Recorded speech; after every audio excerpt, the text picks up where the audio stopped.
It began with a silence that didn't feel empty. It felt aware, as if the air itself had paused its breath to witness something unexplainable. Frank Morrison wasn't new to strange events. After all, he had fixed the unfixable, looked an alien in the eye, and stood face to face with truths that shattered his understanding of Jesus, of God, of life itself. But nothing could prepare him for what appeared that morning in the field. It wasn't a crash this time. No burning metal, no pulsing lights, just a figure. Small, still, out of place. A child. Frank spotted him from the porch. The morning fog hadn't yet lifted from the ground, and the sun was still wrestling with the remnants of night. But there he was, standing, watching, barefoot in the cold grass, not moving, not blinking. Frank felt a chill crawl up his spine. He grabbed the old jacket from the hook, still half skeptical, half terrified that the universe wasn't done with him yet. He walked slowly. As he approached, he noticed something strange. The kid wasn't breathing heavily from the cold. His skin wasn't flushed like most kids would be out in the Montana morning air. His face was calm, composed. He looked maybe 9 or 10, but his eyes, God, his eyes. Those were not the eyes of a child. They were too still, too deep, like looking into something that had seen war and galaxies, like looking into something ancient wrapped in skin too young to make sense. Frank cleared his throat. "Are you lost, kid?" The boy didn't answer. He just tilted his head slightly. And then, as if it had been rehearsed for centuries, he spoke. "I came from the future, Frank, but not the future you're thinking of." It wasn't the voice of a kid. It was soft, sure, almost musical, like it knew it didn't need to convince him of anything. Frank blinked, mouth dry. "Is this another dream?" he muttered. "Because I've had enough of those lately." The boy stepped forward. His feet didn't sink into the mud like they should have. He looked up at Frank, and there was sorrow in his face. Not sadness. Sorrow. The kind that only comes from watching billions of people forget who they really are. "You're not crazy," the boy said. "You're waking up." Frank felt his knees weaken. He sat down on a nearby log without realizing he had moved. "Why me?" The boy crouched beside him. "Because you looked, not just at the ship, not just at the holograms. You looked inward. Most people never do." Frank laughed, but it was bitter. "Enlightenment. I wasn't looking for. I just didn't want to die alone and confused." The boy didn't flinch. "Most awakenings don't start with love. They start with fear, loneliness, exhaustion. That's how light sneaks in, through the cracks." Frank stared at the kid. There was something painfully familiar in the way he spoke. "You know everything I've seen?" The boy nodded. "And more. But what you saw, Frank, that was just the beginning. You think the alien showed you the truth about Jesus?" He paused, weight of silence carry his next words. "He only showed you what your mind could handle. But you were meant to see more, because what they buried about Jesus, it's not just about spirit, it's about power. Power over the simulation you call reality." Frank's heart beat faster. He had spent 3 months piecing his mind back together after witnessing the impossible. But this was different. This felt more dangerous. The boy reached into his pocket and pulled out a small object, a sphere, clear, almost like glass, but it seemed to vibrate softly. "This records frequency, not sound," he said. "It holds the last words of people who remembered, people who were erased from history because they knew too much." Frank didn't touch it. "Why are you showing me this?" "Because the lie was never just about heaven or hell. It was about disempowering you from the inside out, teaching you to kneel when you were born to command." The boy stood again. The wind picked up slightly, whispering through the trees. "Jesus didn't come to teach religion. He came to remind you of the operating system, the blueprint. But that knowledge got hijacked and rewritten and sold." Frank's hands trembled. He remembered years of begging, pleading, fasting, asking for help, waiting for signs, and receiving nothing. The boy took a step closer. "When you pray like a slave, the universe mirrors slavery. When you feel like the answer is already here, the universe bends around your certainty." Frank swallowed hard. "That's what the alien was trying to show me, that everything starts with belief." "Not belief," the boy corrected. "Knowing. Belief has space for doubt. Knowing is frequency, and frequency creates." The words hit deeper than he expected. Not because they were new, but because they were something he had always felt and never dared to believe. The boy's eyes softened. "You're not a victim, Frank. You're not cursed. You're not unlucky. You're a forgotten creator who's been casting the wrong spell every day of his life. Frank looked away, ashamed. I've wasted decades thinking I was broken. The boy shook his head. No, you were programmed to think that. And now that the program is crashing,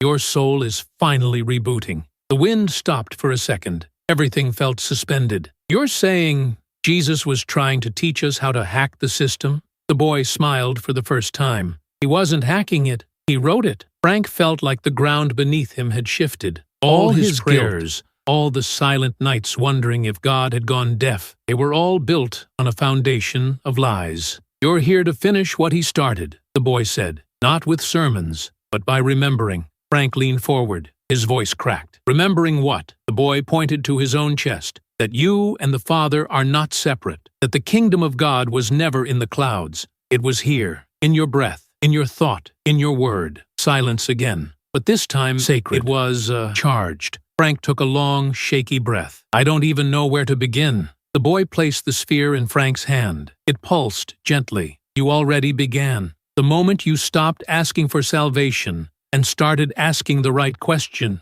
What's the question? Frank asked. The boy's voice dropped to a whisper. What would your life look like if you remembered you were divine? And just like that, the boy turned and began to walk away. Each step he took seemed to blur the edges of reality, until, with no flash or sound, he was simply gone. Frank sat frozen, not from fear, but from the weight of everything that had just unfolded. If you've ever felt like your prayers hit a wall, or your life was out of your control, tell us in the comments. Maybe you're not broken. Maybe you're waking up too. If this message stirred something in you, subscribe now. There's more to remember. Frank sat there long after the boy disappeared. The silence wasn't empty this time, like standing in the aftermath of an invisible explosion. The kind that doesn't tear down walls, but beliefs. His heart felt swollen in his chest, like it couldn't hold the pressure of this new understanding. He glanced at the sphere in his hand. It still pulsed softly, almost like it was alive, like it was breathing in sync with him.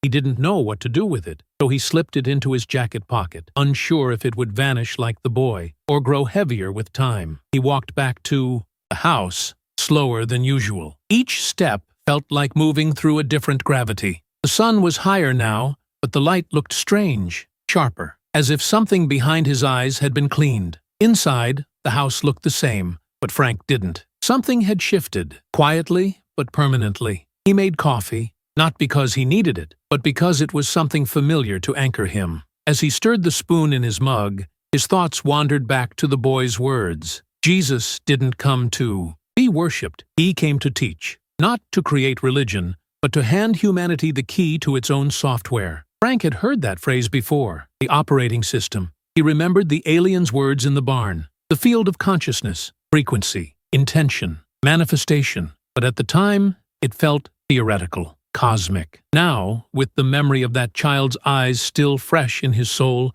it felt intimate. He sat at the table and opened the small leather notebook he had started keeping ever since the first encounter. In it were phrases he didn't fully understand, drawings of energy fields, diagrams of what he had seen in the holographic visions. But one thing stood out now more than ever. A sentence the alien had repeated often. The kingdom is not coming. It is already here. You just forgot how to see it. Frank stared at those words. They no longer sounded poetic. They sounded like a challenge. He closed his eyes, tried to remember how Jesus looked in the hologram.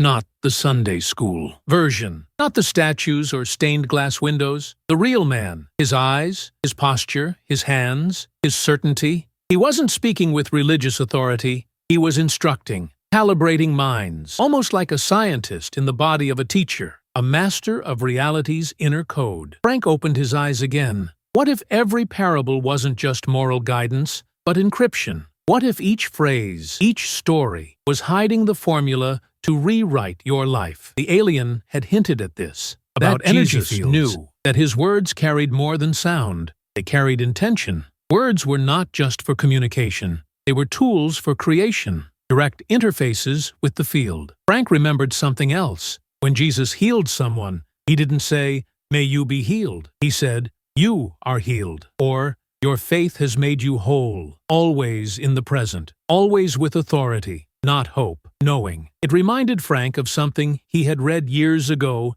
and never fully grasped. A How the study body on responds to imagined experience the same way it does to real ones. That if someone vividly imagined running, their muscles would activate micro-movements. That if you imagined a lemon in detail, its texture, its scent, its sourness, your mouth would begin to water. The body didn't know the difference. That was the first hint, Frank realized. The brain doesn't distinguish. It obeys emotion. It obeys certainty. Jesus had tapped into that, only not just for the body, but for the fabric of reality itself. When he multiplied the bread and fish, he didn't say, "God, if you will, please help us feed these people." He said, "Thank you for this abundance," before it was visible, before it existed physically. He bypassed the waiting. Frank leaned forward. That's what the boy meant by hacking reality. Jesus wasn't praying for miracles. He was initiating them like a code. His thoughts, aligned with his emotions, saturated with certainty,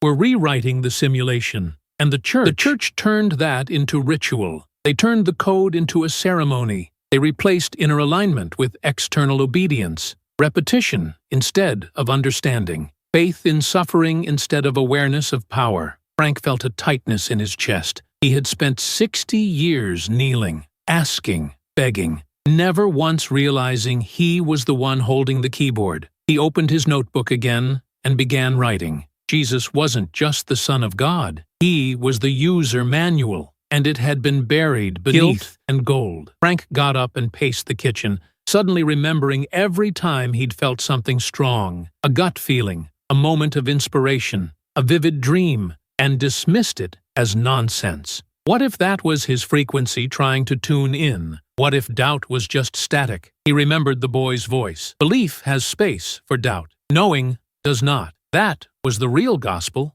the untaught one, the one that said, "You are not here to beg. You are here to remember." Frank opened the front door, gently, brushing his face like a whisper. He stepped outside and looked at the sky. All this time, he had looked up for answers, but the answers were beneath his ribs, in the space between his thoughts. Jesus never asked to be worshipped. He asked to be understood. That was the betrayal. They turned the teacher into an idol, the formula into a myth, the path into a prison. Frank felt anger rise for a second, then dissolve, because now he knew. And when you know, question that matters is what you do next. If something in this story made you pause, made you feel something stirring in the back of your mind, then maybe it's time to remember too. Share your thoughts in the comments. And if you're ready to see what else they never taught us, subscribe now. The path isn't forward, it's inward. Frank stood in the field, staring at the sky. He had looked up so many times before. As a boy,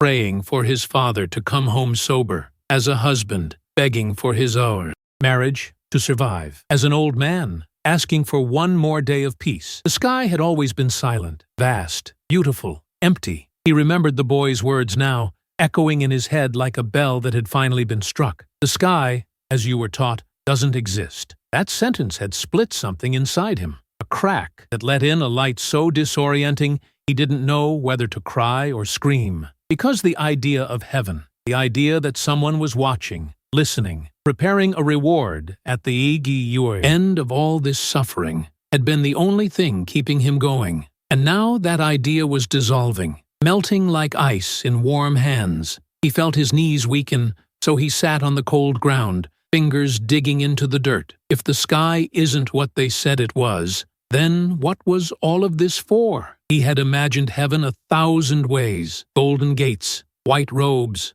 a long table with loved ones waiting. He'd pictured himself walking through it one day, finally at peace, finally enough. Realized something now he had never dared to consider. Maybe heaven was never a destination. Maybe it was a frequency. The alien had said it first, casually, like explaining the weather. There is no physical heaven I can take you to, Frank. The source you call God is not a place. It is a field, a frequency, a state of being. Frank hadn't fully believed him then, but now, after the boy's visit, after the weight of that sphere still pulsing in his pocket, it was undeniable. Heaven wasn't up. It was within. That thought terrified him. because it meant every time he had suffered waiting for something to rescue him, he had been waiting in the wrong direction. He stood up slowly, brushing the dirt from his hands. The world felt quieter, but not empty. It felt like it was listening. He remembered something Jesus had said in one of the holograms. The kingdom of God is not coming in ways that can be observed. It is not here or there. It is within you. Frank had heard that verse in church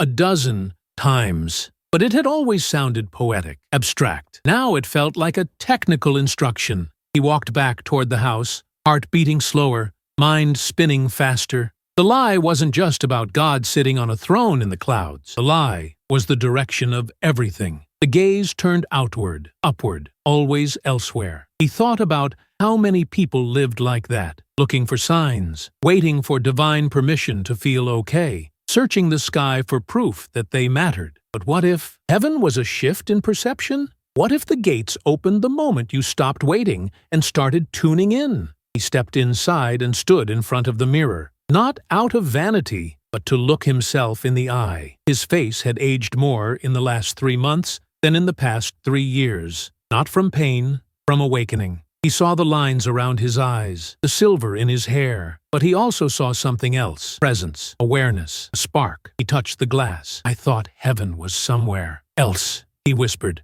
but maybe I've been sitting inside it the whole time. He sat down and opened the notebook again. Heaven is not a place. Heaven is a state of coherence between thought, emotion, and being. He stared at the sentence. It felt like the foundation of something enormous. Frank thought back to the moments in his life when he had felt most alive, not happy, not distracted, alive, when he held his daughter for the first time, when he built something from nothing with his own hands, when he stood in silence and just felt the world breathing with him. Those were the moments that felt holy, that expanded him, that made time stretch and dissolve. And not once had those moments come from religion. They came from connection, realness, alignment. He grabbed the sphere again, felt its pulse, and asked a question out loud. Where is God, really? No answer came in words, but he felt something shift inside him. He remembered what the alien had said, with those massive black eyes that saw through everything. God is not above you. God is not outside you.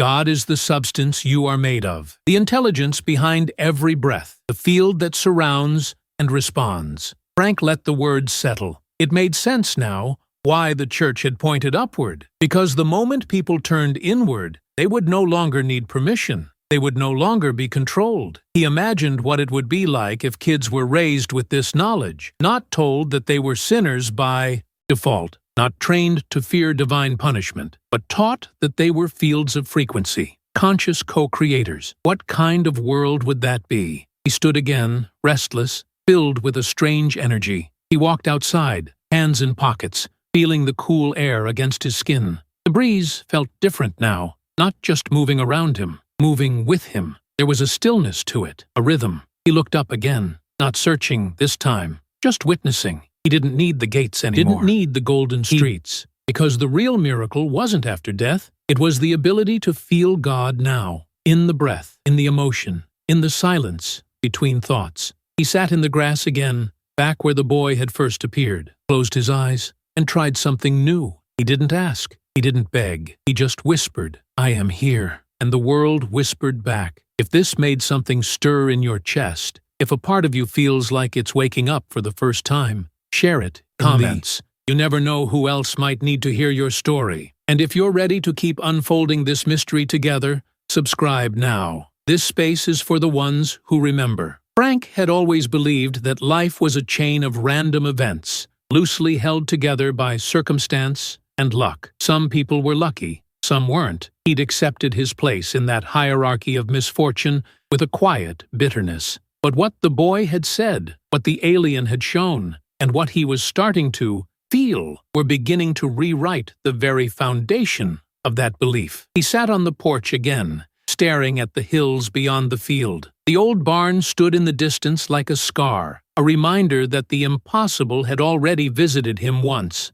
that nothing was what it seemed. He pulled the small crystal from his pocket, the same one the creature had given him before leaving. It was warm to the touch, like it held a heartbeat of its own. He turned it over in his palm, remembering the boy's voice. You don't manifest with thought alone. Thought is the seed. Emotion is the water. Certeza is the sunlight. It sounded poetic at the time, but now it felt like a formula, not metaphor. Instruction. He looked down at the crystal. What if, he whispered, this isn't just symbolic? What if it's tech? What if it amplifies something real? The creature had said it helped boost frequency while learning how to feel intentionally. But what did that mean, really? Was it spiritual? Was it physics? Frank had always been a mechanic. He didn't care about theories unless they had wires, wheels, or something that could be fixed with his hands. But this wasn't about fixing anymore. It was about tuning. He closed his eyes and decided to try it again. The manifestation test. The number?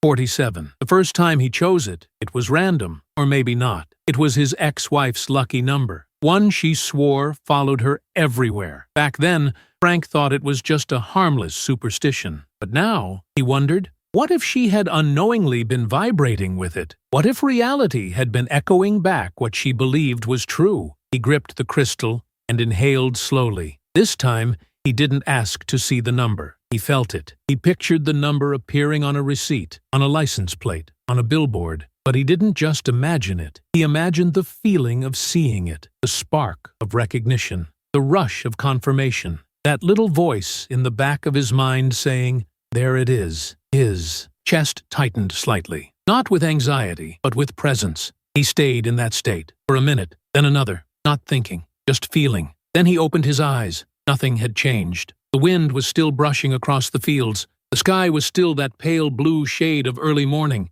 but he had changed. Internally, something had shifted, like a dial had turned slightly inside his chest. Later that day, Frank drove into town for groceries. He wasn't even thinking about the number anymore. He had let it go. That, apparently, was part of the formula. Ask, feel, release. He parked his truck and walked into the store, nodding at familiar faces. When he reached for a basket, his eyes flicked to a bulletin board near the entrance. Flyers, lost dogs, yard sales, usual stuff. But right in the center, bold and simple, was a piece of paper that read, 47 ways to bring more peace into your life. Frank stopped, his breath caught. Coincidence? He moved past it, heart beating a little faster now. He grabbed a few items and stood in line. When the cashier handed him the receipt, he looked down without expectation. The total came to $47.20. He stared at the slip of paper. The number shimmered. Again, the pattern repeated. Later, he would spot the number printed on a delivery truck. Then, as a page number in the magazine,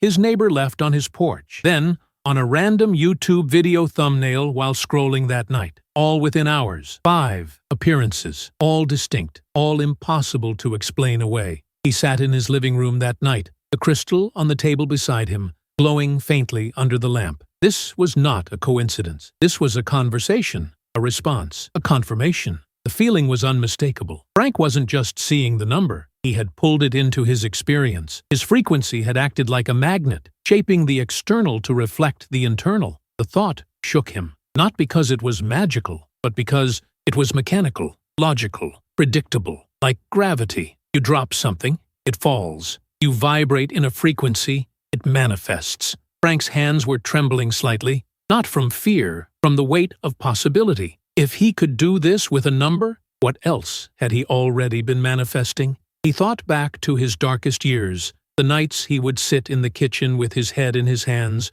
whispering to no one, "Nothing ever works for me. I'm always alone. I'll never be enough." And what followed those words? More breakdowns, more solitude, more situations that mirrored the exact story he was telling. He had been praying all his life, but praying wrong. Not because of bad intent, but because of bad alignment. He had been asking from lack, not knowing from wholeness. He stood up, suddenly restless, walked to the mirror again. This time, he looked deeper. How many years had he spent staring at this reflection and cursing it, wishing it was younger, stronger, more confident, deserving, more? Each curse, a seed, each emotion, a flood, each doubt, a cancellation. He understood now why the creature had said doubt was poison, because it injected static into the signal. It interrupted the transmission. He sat again, opened his notebook, and scribbled something quickly. Every thought is a seed. Every emotion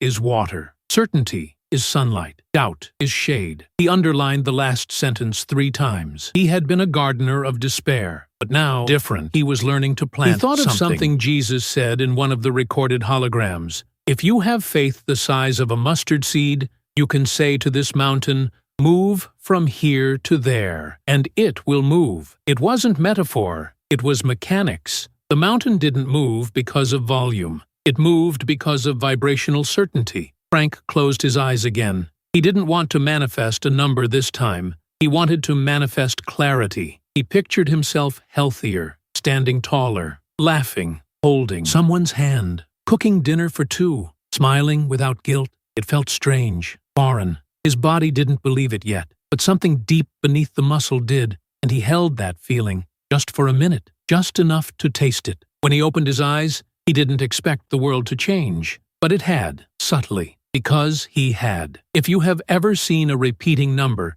and felt something stir deep inside, if a part of you suspects there's more going on than chance, tell us in the comments. You're not imagining it, you're remembering. And if you feel ready to explore what you're really capable of, subscribe. This journey has only just begun. It was a Sunday morning when Frank found himself back in the church, not out of habit, not out of hope, but out of something else. Curiosity, maybe, or the need to feel the old walls one more time, knowing now that the ceiling had never been the limit. He sat in the back pew, hands folded, crystal in his pocket, and listened. The pastor was preaching about surrender, about humbling yourself before God, about how trials were tests, and how blessings came only after pain. It was the same tone Frank had heard for decades, a voice soaked in duty, woven with guilt. Every sentence pressed down instead of lifting up. He looked around, people nodding, eyes closed, hands raised, not in joy, in desperation.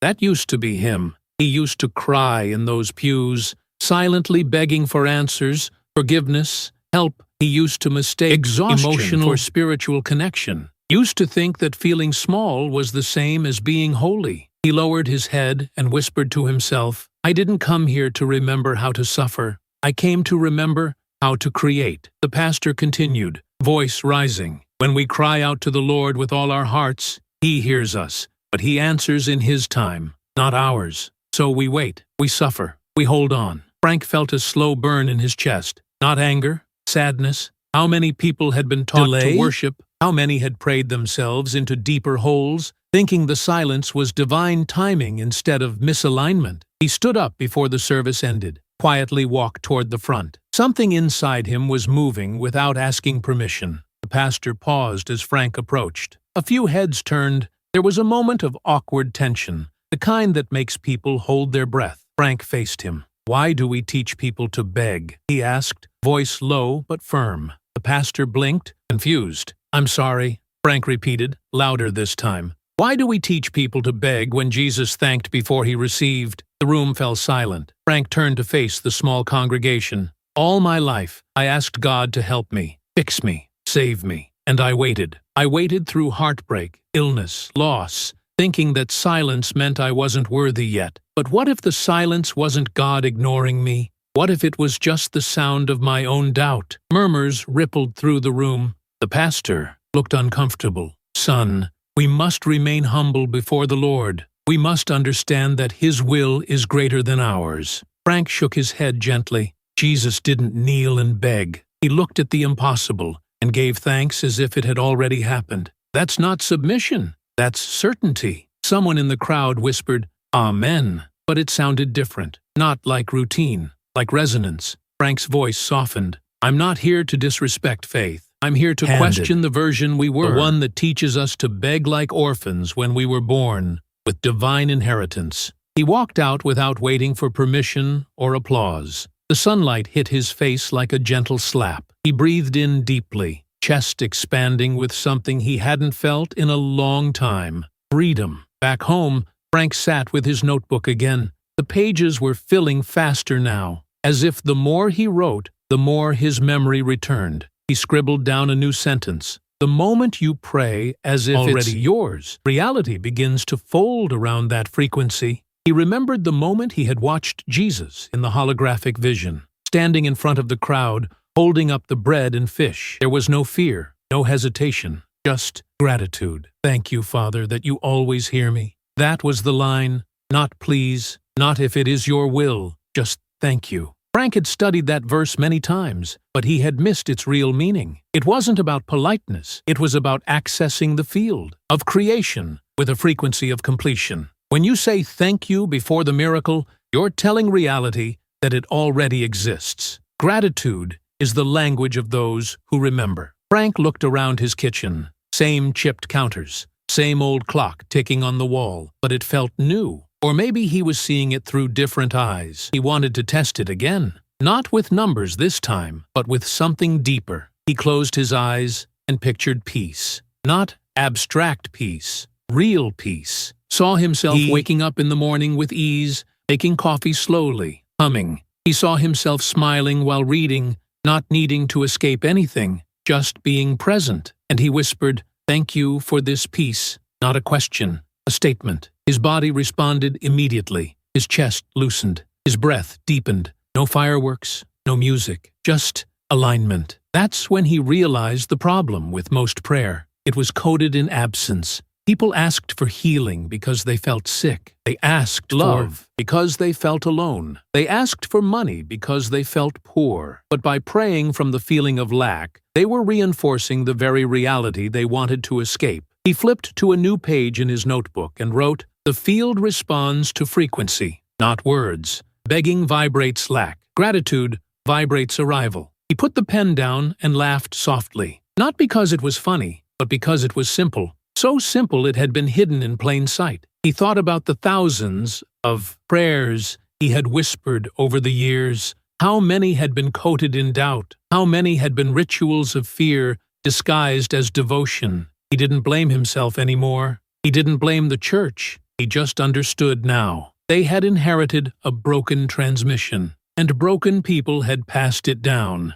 generation after generation. He wasn't angry. He was awake. Later that evening, as the sky shifted to deep amber and the wind turned cool, Frank stood on the porch with the crystal in his hand. Didn't ask it for anything. He just held it, and he felt peace, warmth, knowing. Then he whispered again, barely audible, "Thank you." If you've ever prayed and felt like no one was listening, if you've ever wondered why nothing seemed to change, leave a comment. You're not alone. You were never alone. And if this message reached you at the right moment, subscribe. Let's walk this path together, not as beggars, as builders of a new reality. Frank could not stop thinking about the crystal. Because it was beautiful, although it was. Not because it pulsed with a soft inner light, although it did, but because of what it represented. A bridge, a tool, a mirror. The alien had called it a frequency amplifier. The boy from the future had simply said, "This is your internal reflection." Frank was starting to understand that both were true. He spent the following days testing it, not in the way a scientist would,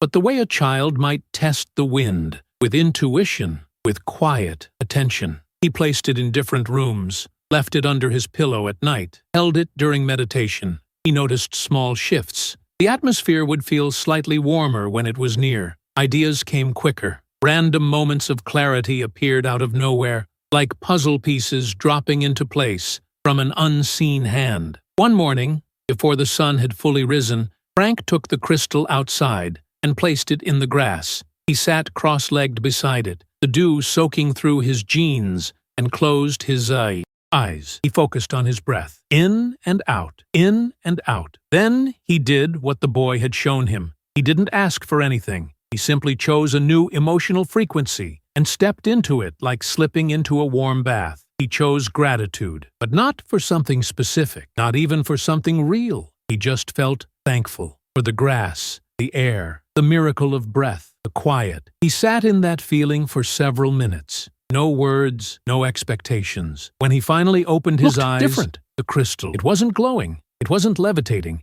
but it seemed more present, as if it had responded, as if it had felt him. That was the moment Frank realized something profound. The crystal wasn't doing the work. He was. The crystal was just reminding him how. He carried it with him everywhere after that, not out of dependence, but out of reverence. Like you'd carry a compass while learning how to navigate in a new land. It wasn't magic, it was memory, a technology to help you. Remember what your body already knew? He started noticing changes in his environment. People he hadn't spoken to in years suddenly reached out. Opportunities he had given up on started resurfacing. Even the way animals responded to him shifted. Birds would land closer. Deer lingered longer at the edge of the woods. The world itself seemed to be leaning in, listening, responding. But the most powerful shift happened inside him. His thoughts began to soften. The old, biting inner critic grew quieter. He caught himself replacing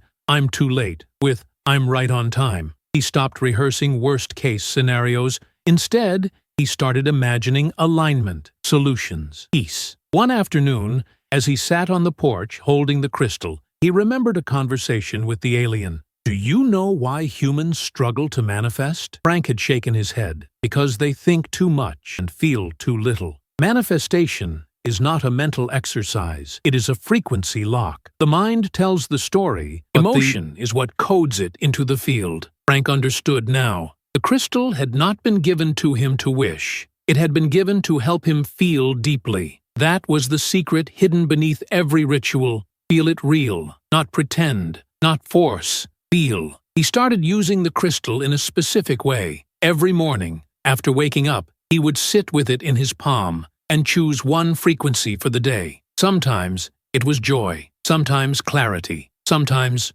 trust. Then he would close his eyes. That frequency was not just a thought, but a sensation, until it reached his skin, until it hummed in his chest. On those days, everything flowed differently. Conversations were easier. Time moved smoother. Even the air tasted better. On days he forgot or rushed, he noticed the difference, the friction, the static. The crystal had become a tuning fork for his own soul. One evening, while watching the stars stretch across the sky, Frank wondered how many people were walking around disconnected from this inner power. How many were still looking for signs outside themselves when the entire control panel was hidden beneath their own heartbeat? He imagined what the world would be like if children were taught this early on. If they were shown that emotions were not weakness, but instruments. If they were taught to feel love before trying to find it, to feel abundance before chasing it, to feel healing before seeking a cure, it would change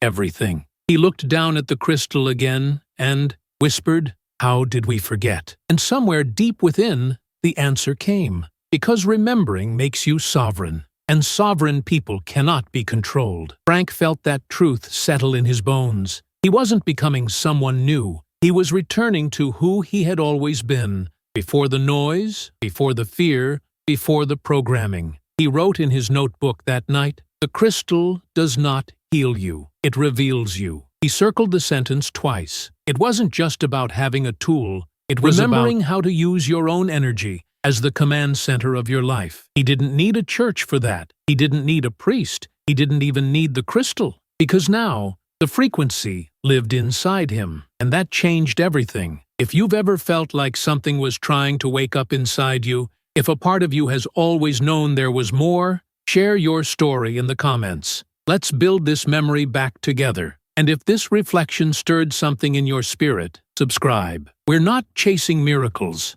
We're learning how to generate them. The sky was painted in that strange orange tone again, the one that made the trees look like they were burning without fire. Frank sat in silence near the same spot where the boy had first appeared. His boots dug slightly into the earth, his back straight, and the crystal warm in his pocket. But this time, he wasn't searching. He was listening, not with his ears, with something deeper, something he couldn't name. It had been days since he confronted the church, since he began seeing signs without asking, since he started feeling more alive in stillness than he had in decades of movement. And yet, there was still one question that gnawed at him. Why now? Why him? He was not a prophet. He was not pure. He had lied, broken things, abandoned people. He had prayed with clenched fists and cursed with the same mouth. He had doubted everything, even the voice of the boy. But maybe that was why he was chosen. Because only the deep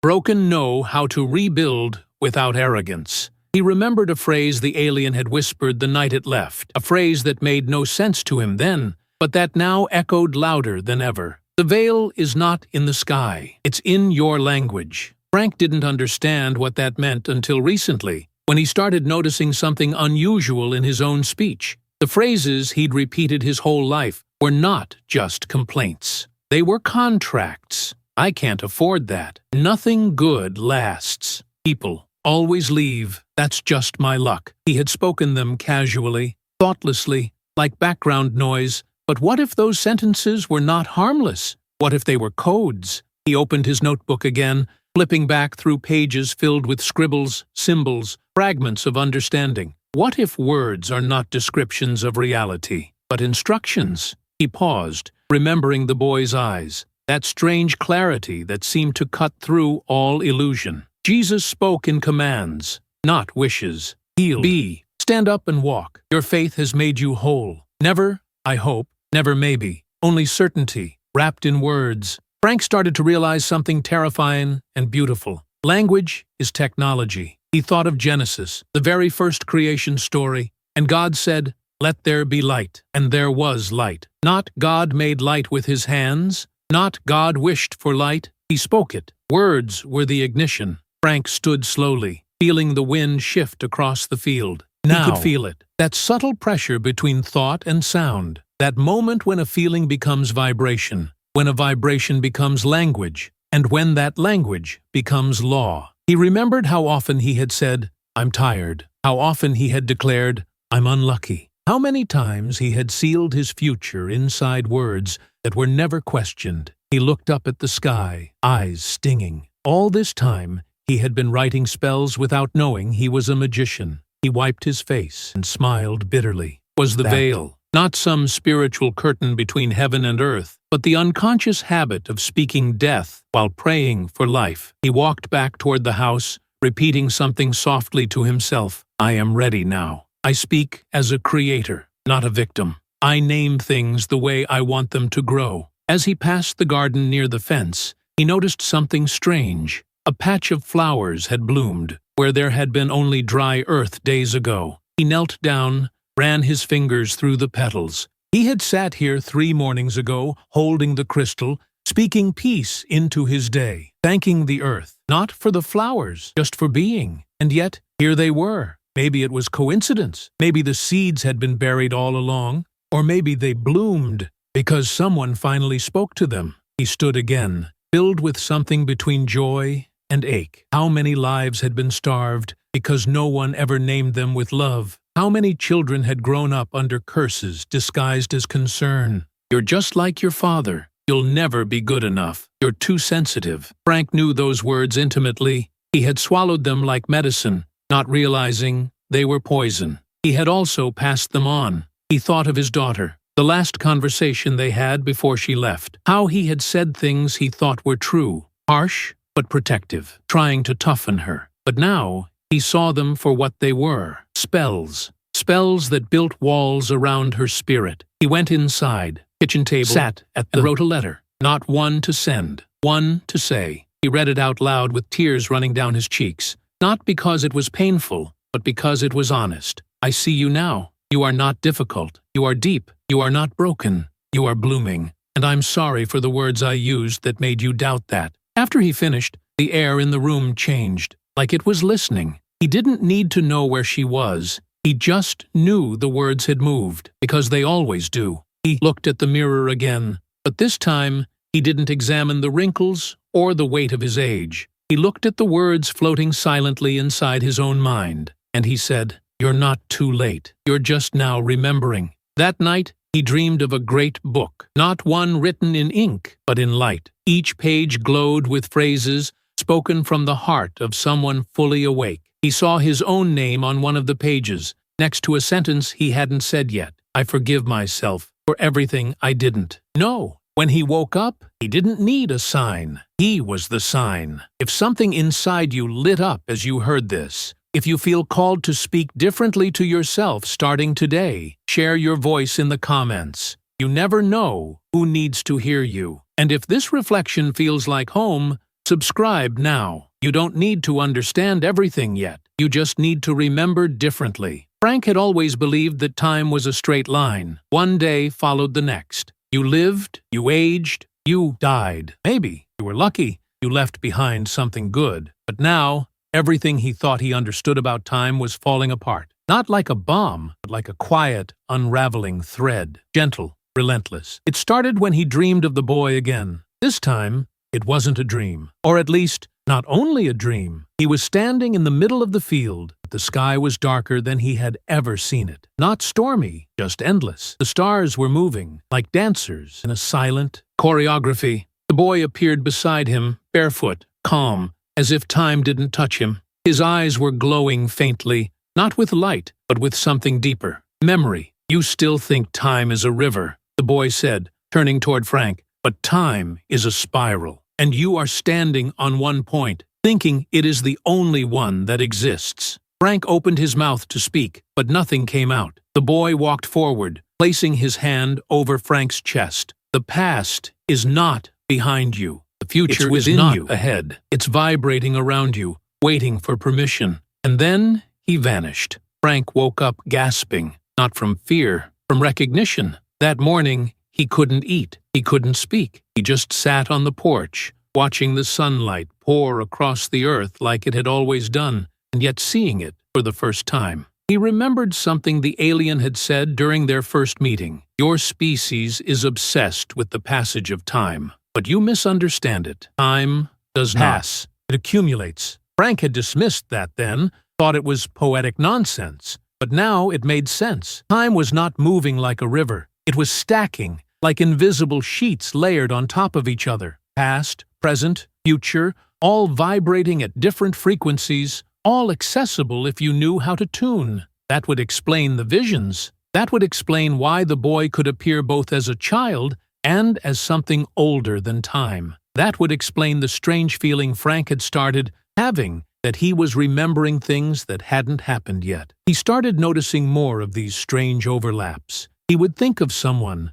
and they would call within minutes. He would dream of a place he had never visited, only to see it pop up in a news article the next day. He would get flashes of conversations, then live them hours later, word for word. Not déjà vu, more like preview. He wasn't predicting the future. He was resonating with it before it arrived. One afternoon, he sat in the barn where the alien had first appeared. The air still felt dense there, not heavy, just charged, as if time moved differently inside these wooden walls. He placed the crystal in the center of the room and sat cross-legged in front of it, eyes closed, hands resting on his knees. No intention this time, just presence. Then something strange happened. A memory surfaced, one he had never lived. He was holding a book, not one from this world. It was filled with symbols that pulsed as if alive. He could feel them, almost taste them. Pages made of something like liquid metal, shifting as he turned them. Then a phrase rose in his mind. Time bends for those who remember they are not bound by it. He opened his eyes with a jolt. There was no fear, only awe. He began to wonder, what if Jesus didn't predict the future? What if he simply stepped into its frequency? What if miracles weren't violations of time, but mastery of it? That would explain why he always seemed to arrive exactly when needed. Why he spoke of things before they happened. Why he told people, before Abraham was, I am, not was. Frank stood up slowly, his knees aching but his mind racing. He had lived most of his life inside the prison of linearity, thinking he had missed his chance, thinking it was too late. But now he understood. There was no late, only disconnection. He began experimenting in small ways. Every morning, he would write down one moment he wanted to feel, not achieve, feel. Peace. Laughter. Connection. He would sit with the crystal and feel it before it arrived, and without fail, it would appear, sometimes in unexpected ways. A call from an old friend, a stranger at the market offering a kind word, even a song on the radio that felt like it had been written for him. He wasn't manipulating the future. He was stepping into alignment with the version of himself that had already lived it, and it was that version who was pulling him forward. He realized something else. This is what the boy meant when he said we come from the future. Not from flying cars, from expanded memory, from the place where all timelines are visible, where you don't search for destiny, you remember it. Frank looked up at the stars again, and this time he didn't feel small. He felt ancient. He felt infinite. He felt close. He picked up the crystal and held it to his chest and whispered, "Show me who I am becoming." The stars didn't answer with words. They pulsed, a slow rhythm, as if the universe had a heartbeat, and he had finally tuned in. If you've ever had a dream that felt more real than waking life, if you've ever sensed something was about to happen before it did, leave a comment below. These moments are not accidents. They are memory returning to you. And if your soul feels stirred by this truth, subscribe now. Time is not running out. It is opening up. Frank had stopped asking why. The need to explain had burned out somewhere between the third vision and the moment he realized the sky wasn't empty. What mattered now wasn't understanding in the way the world defines it. What mattered was embodiment, living what he knew, even if he couldn't always say it out loud. But something had been stirring deep in him, a question that didn't come with words, a pressure, a sense that something still needed to break open. One morning, just before sunrise, he woke up in tears. Not from sadness, from weight. The weight of knowing something had to be released. Something ancient. Something that had followed him through every version of himself like a shadow with no name. He made coffee, but didn't drink it. Walked outside barefoot, the cold earth grounding him instantly. And he whispered to the wind, "What have I not faced?" He didn't expect an answer, but he got one. It came as a memory, one he had buried so deep it had begun to rot without him noticing. The day his daughter left, he saw it again, not like a film, but like a feeling. The slam of the door, the silence after, the unspoken, things that screamed louder than anything they had ever said out loud. He had justified it to himself for years, told himself she was too emotional, that she didn't understand the pressure he was under, that he was doing the best he could. But none of that mattered now, because in that moment of memory, he could finally feel what she had felt. Not just anger, abandonment. He sat down in the grass, knees folding like an old bridge collapsing under its own history. For the first time, he let himself say the words he had never dared to. I hurt her. Not as a villain, as a man who didn't know how to hold someone without squeezing too hard. He clutched the crystal in his palm, and it pulsed back. Not with judgment, with presence. And the boy's voice returned, not in sound, but in thought. You cannot ascend with armor made of denial. Frank breathed in, sharp and shaky. He realized then that most people were not carrying pain. They were carrying protection around pain. Layers and of stories, justifications, excuses, anything to avoid standing naked in front of the truth of who they had been. But healing doesn't happen through explanation. It happens through exposure. So he sat with it, not trying to fix it, not trying to forgive himself too quickly, just being with it, feeling its edges. He wrote one sentence in the dirt beside him. I see it now. That was all the universe ever needed from him. Honesty. From that moment on, strange things started to happen. His body began to release tension he didn't know it held. His sleep deepened. His dreams became clearer. People from the past began reappearing in subtle ways. A message here, a memory there, like echoes returning to their origin. One day, while sorting through old boxes in the attic, he found a photo. His daughter, age 7, missing her 2 front teeth, grinning with the kind of innocence that breaks your chest when you remember what the world eventually does to it. He held the photo like it was alive, and then he did something he never thought he'd do. He spoke to it, not with guilt, with presence. I know I can't rewrite the past, but I can sing to it. He closed his eyes, and for the first time in his life, he let himself feel like the father he always wanted to be. Not the man who failed, the man who saw now.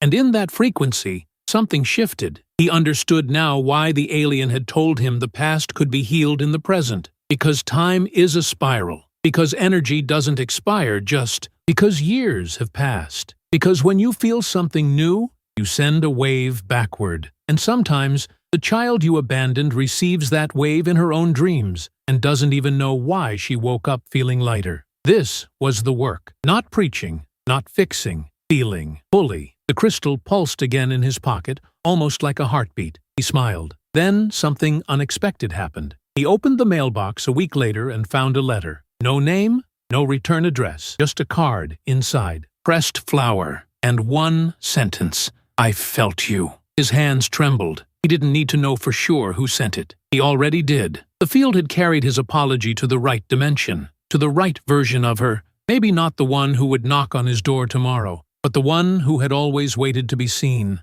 He placed the card on the windowsill. He didn't cry this time. He breathed, deep, full, free. He wrote one more sentence in his notebook that night. True forgiveness Someone to let go is not. It is giving them the part of you that finally understands why they held on. And he meant it. If you've ever felt the weight of a moment you never resolved, if someone's absence still echoes inside your chest, speak to them in the field. You don't need permission, only honesty. And if this helped you remember something buried but sacred, share your truth in the comments. Someone else is waiting for that frequency. And if you feel your heart opening, even just a little, subscribe. This is not just a story. It's a return. Frank stood at the edge of the field, where the sky met the trees and the air felt alive with memory. There were no more questions burning in his chest, no more doubts wrapping themselves around his ribs in the middle of the night. He wasn't looking for signs anymore. He had become one.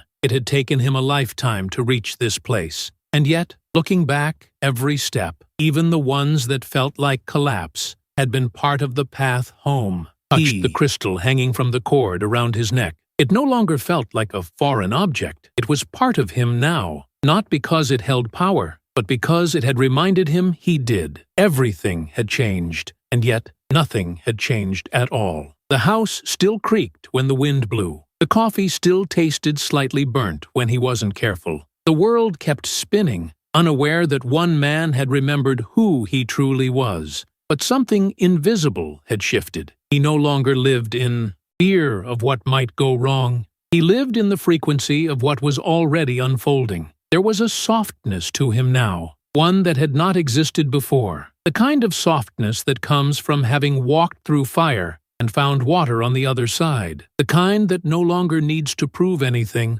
only to offer presence. He smiled more, not because life was easier, but because he had stopped resisting what was. He began to understand what the boy meant when he said, "You are not here to change the world. You are here to remember the one that already exists beneath it." Frank had seen that world now, in the mirror, in the dirt, in the silence between words. He had touched the infinite with calloused hands and found that heaven was never somewhere else. It had always been here, waiting, and maybe that was the greatest secret of all. God was not watching from above. God was feeling from within. He remembered the final message the alien had given him before it left. Your people believe the Bible. Kingdom comes after death. But the door has always been here, in your breath, in your intention, in your remembering. You are not waiting for heaven. You are waking it up. Frank placed his hand over his heart. He didn't need another vision, another miracle. Another sign.